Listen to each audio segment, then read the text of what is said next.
আমাকে কিছু ভিক্ষা দিন। এতে আমার কি ফায়দা?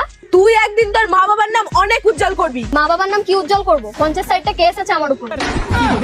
আরে মা, ইয়ং বয়সে তো এগুলো হতেই থাকে, কিন্তু তুই তোর কষ্টের ফলে একদিন অনেক বড় পাকা বাড়ি বানাবি। এবার তো দে। আরে প্রথমে পাকা বাড়ি ছিল, যখন থেকে কষ্ট করেছি তখন থেকে ভাড়া বাড়িতে চলে এসেছি।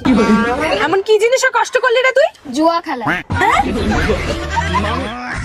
মা, তোর মা বাবা অনেক খুশিতে থাকবে। এবার তো নিয়ে আয়। যখন থেকে মা বাবার বিয়ে হয়েছে না, রোজই ঝগড়া হচ্ছে। আচ্ছা। আজকে তো মা বাবাকে মেরে ঠিক বেরিয়ে আছে। দিয়ে মাথা ফাটিয়ে হসপিটালে ভর্তি করে দিয়েছে।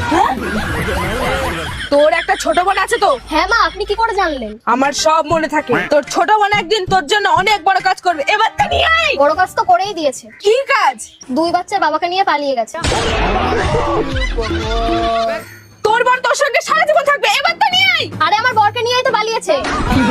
এ শালি, তুই বলিস না কেন রে? আরে মরতেই তো যাচ্ছিলাম, তুই তো চলে আসলি মাঝখানে।